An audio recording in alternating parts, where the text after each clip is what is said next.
Topic 6. The nature of the self.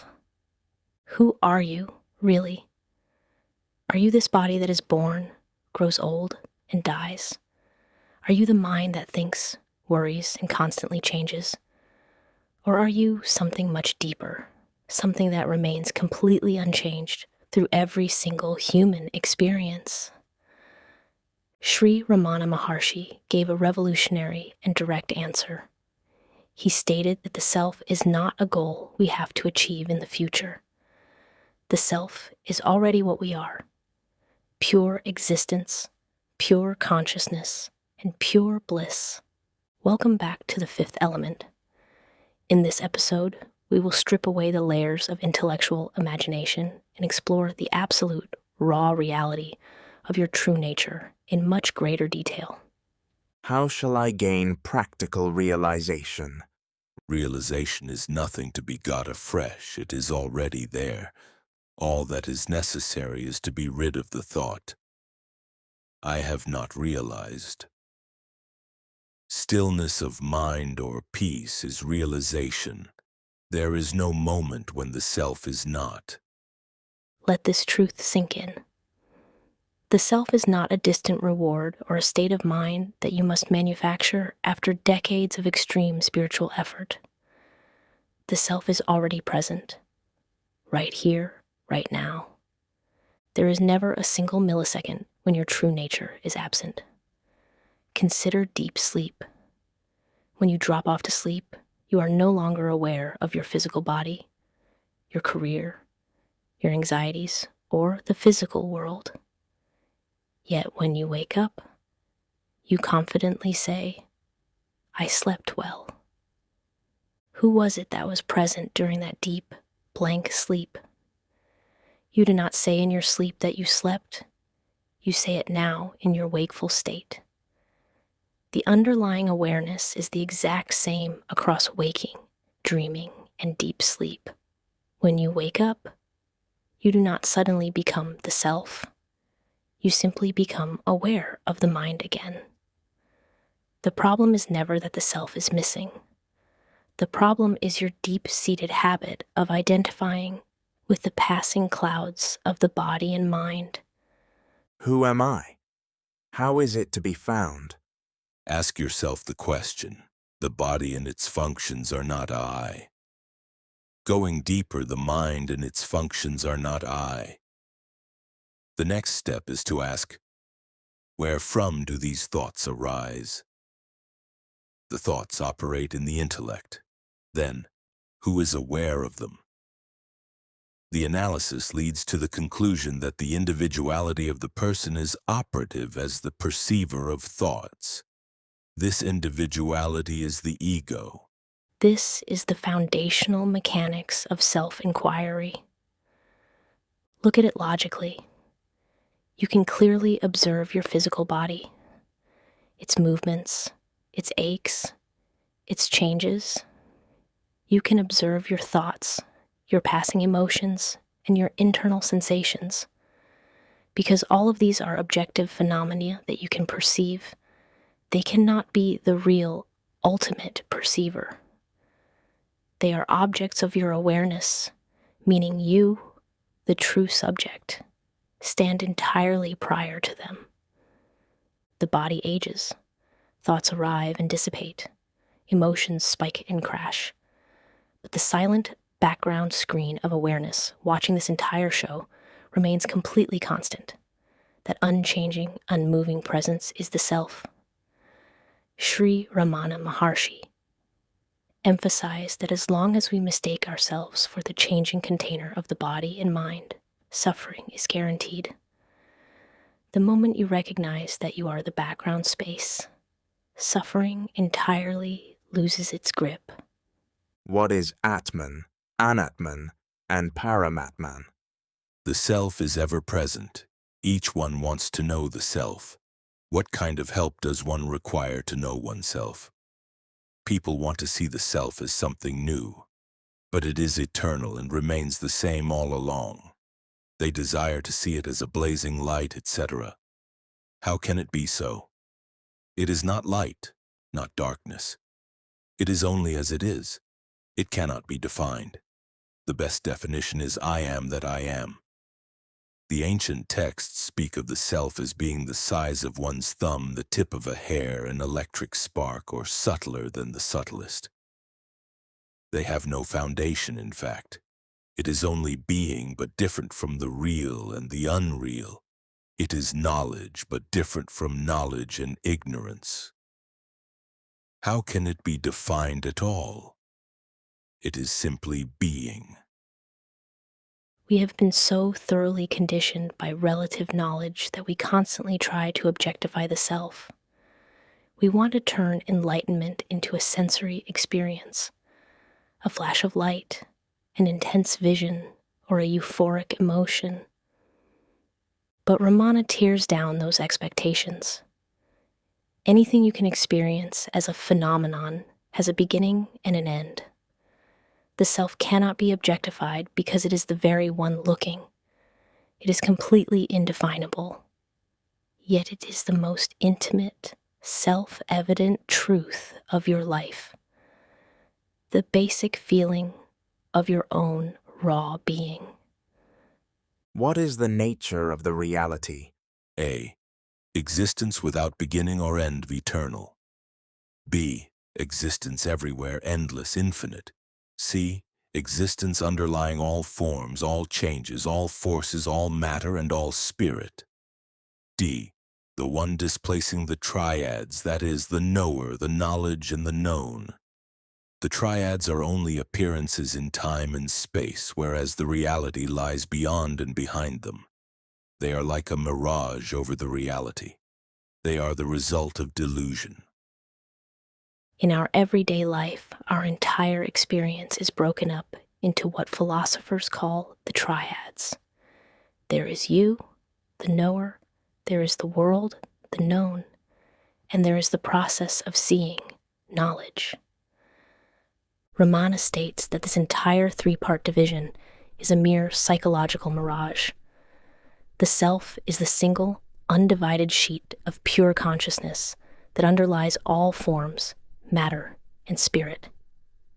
It does not exist inside the universe. The universe is an appearance floating entirely inside it. What is Sat-Chit-Ananda? Sat denotes being beyond Sat and Asat, Chit beyond Chit and Achit, Ananda beyond bliss and non-bliss. What is it then? Even if not Sat nor Asat, it must be admitted to be Sat only. Compare the term jnana. It is the state beyond knowledge and ignorance. Yet jnana is not ignorance but knowledge. So also with Sat-Chit-Ananda. To help us point our minds inward, non-dual philosophy uses the definitive term Sat-Chit-Ananda. But Ramana clarifies that these are not earthly descriptions. Sat, pure, absolute existence. The self always is.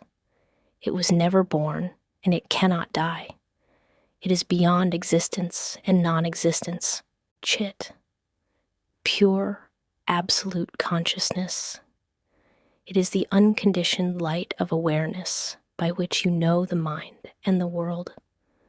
Ananda, pure, absolute bliss. This is not an emotional high or a temporary pleasure that comes from getting what you want. It is the unbroken, uncaused peace that remains when all desires drop away.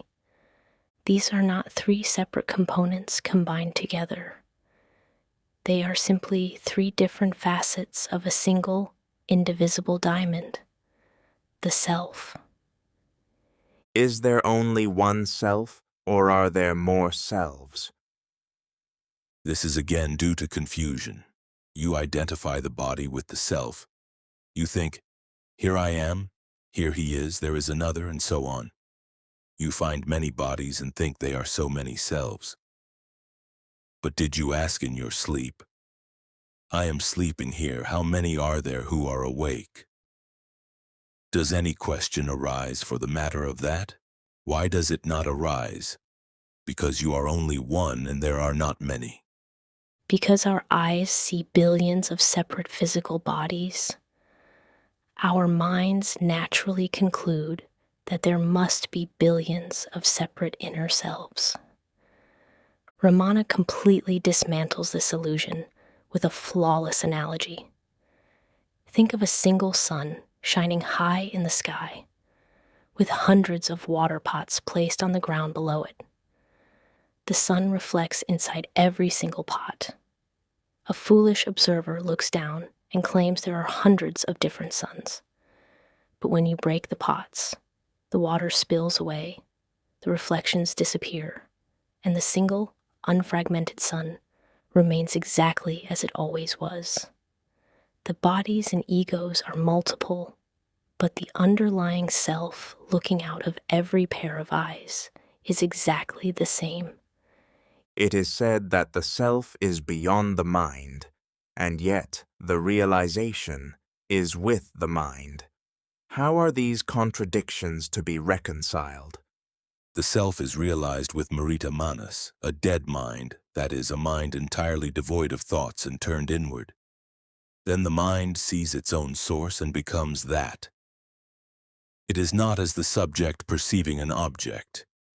How can a mind realize something that is completely beyond the mind? Ramana resolves this beautifully. When your mind is active and projected outward, it is full of ego desires and thoughts. But when you practice self-inquiry, you trace the thoughts back to their origin.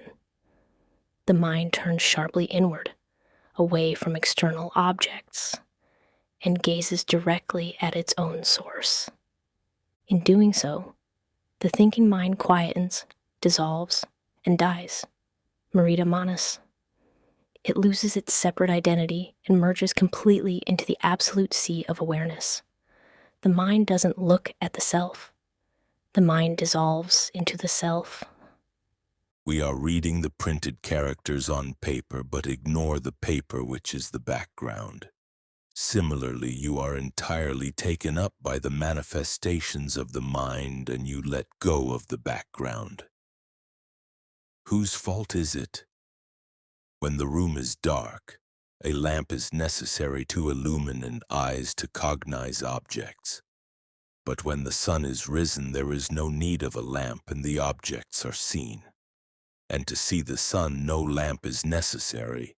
It is enough that you turn your eyes towards the self-luminous sun. Similarly with the mind, to see the objects, the reflected light of the mind is necessary. To see the heart, it is enough that the mind is turned towards it. Then the mind loses itself and the heart shines forth. Look at the screen right now. Your eyes are completely focused on reading these specific words, but you are completely ignoring the background screen that makes the words visible. The events of your life, your thoughts, and your feelings are merely printed text. The self is the blank paper. You have become so addicted to watching the text that you have forgotten the paper that supports it all. Turn your attention away from the text of your thoughts and rest completely as the background paper. Complete 5-step practical method. To take this from a beautiful intellectual philosophy and anchor it into your immediate daily experience, here is the step-by-step practical blueprint provided by the Maharshi. 1. Understand through active reflection. Dedicate a few quiet minutes every single day to actively break your false identities. Contemplate deeply. This body was born, it changes, and it will eventually return to dust. I am the one observing it. Therefore, I am not the body. These thoughts arise and vanish, but I am the constant witness of them. Therefore, I am not the mind. 2. Sincere self-inquiry, Vichara. The moment an unsettling emotion, a stressful thought, or a distraction grabs hold of you during the day, do not feed it. Stop and ask internally, to whom has this anxiety or distraction come? The immediate internal answer will be, to me. Then follow up instantly with the ultimate question, who am I? Turn your attention completely away from the problem and dive straight into the source of that I feeling. 4. Abide as the silent witness. Throughout your busy workday, maintain a dual layer of awareness. While your body is active and your voice is speaking, keep a steady anchor of attention, resting calmly in the background witness position. Watch your life happen like a movie playing on a screen, remaining completely unshakable and free. 4. Complete surrender, bhakti. If your mind feels too restless or fatigued for intense self-inquiry, consciously hand over the burden of your personal life to the Supreme Self or God. Realize that a higher cosmic power is running the entire universe. Let go of your personal control, weaken your ego, and allow natural peace to surface. 5. Uncompromising consistency. The habit of identifying yourself with the body and mind is incredibly deep and has been reinforced for decades. It will not dissolve overnight. Approach this daily with patience, dedication, and complete sincerity. Over time, the false identity naturally weakens and the self shines clearly on its own. I understand that the self is beyond the ego. My knowledge is theoretical and not practical. How shall I gain practical realization of the self? Realization is nothing to be got afresh. It is already there. All that is necessary is to be rid of the thought, I have not realized. Knowing the self means being the self. Your duty is to be, and not to be this or that. I am that I am sums up the whole truth. The method is summed up in, be still. Drop the exhausting spiritual search. Drop the false belief that you are an unenlightened person trying to reach freedom far in the future. The very thought, I have not realized, is the phantom ego keeping you feeling separate. You are not the limited, anxious person you have spent years pretending to be. You are pure, eternal, unblemished existence. You are the self-luminous light of awareness. You are the boundless, unbroken ocean of peace. You are already that. Stop trying to look for it. Stop trying to become it. Simply let go of who you are not. Rest exactly as you are. Be still.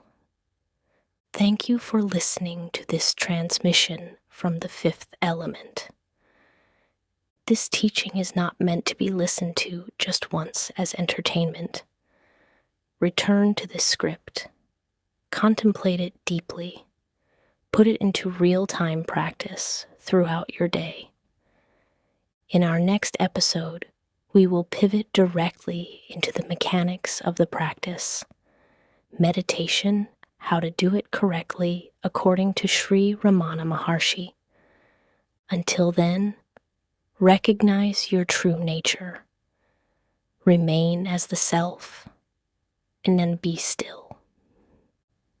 End of episode 3.